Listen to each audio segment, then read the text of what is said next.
Welcome to Spring LIB. All right, we've got to draw molecular orbitals and indicate the bond orders for H2 minus, and we're also going to do oxygen after this.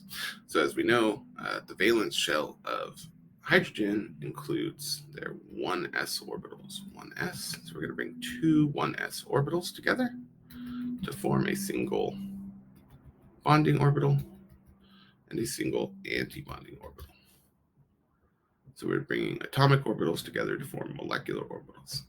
In terms of electrons, well, each hydrogen will bring one electron. We've got two of them. And then the negative charge will also bring one electron. So we've got 3 electrons to fill in. We fill them from bottom to top, and we can put 2 electrons in each molecular orbital. So that'll be 1, 2, and 3. And when we calculate the bond order, what we need is number of bonding electrons minus the number of non-bonding electrons all over 2.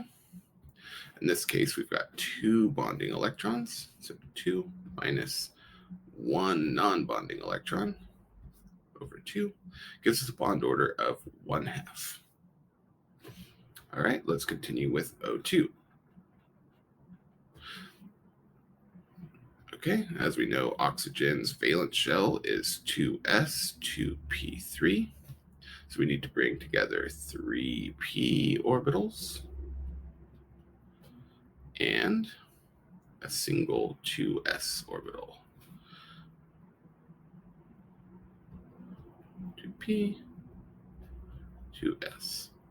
All right, so the s orbitals are going to give us a bonding and non-bonding orbital, same as last time. Now, p orbitals, you've got to consider that there's an x, px, py, and pz. So typically we say that the pz orbital is along the internuclear axis. That is, if there's an oxygen atom here and an oxygen atom here, the pz orbital is connecting them, like so. And for that reason, this head-on overlap is different than when we consider if we put an oxygen over here and we say this is, for example, the y, the overlap isn't nearly as strong. Similarly, there'll be an orbital that goes back into the page in the third dimension, and the overlap between the ones that go back into the page are the same as those that go up and down. In either case, they're not as strong.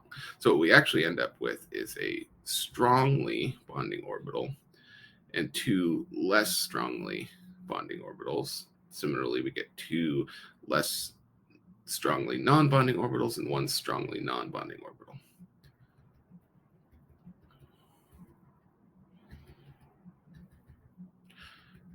And the reason for this, again, is that the p orbitals overlap in 2 different ways. Okay, now we can fill this in with electrons. Oxygen has a valence of 6, so we've got oxygen brings 6 electrons times 2. We don't have any charge, so in total we'll just have 12 electrons to fill in. Fill them from bottom to top. We pair them, one up and one down. When we have degenerate orbitals, that's more than one orbital at the same energy level, we fill them in orbital by orbital before pairing them. Okay, so 2, 4, 6, 8, 10, orbital by orbital before pairing them. And there we are. This is the MO diagram for O2. Finally, we will calculate the bond order. So the number of bonding electrons is going to be 2, 4, 6, 8. So 8 minus non-bonding electrons, 2, 4. All over 2 equals 2.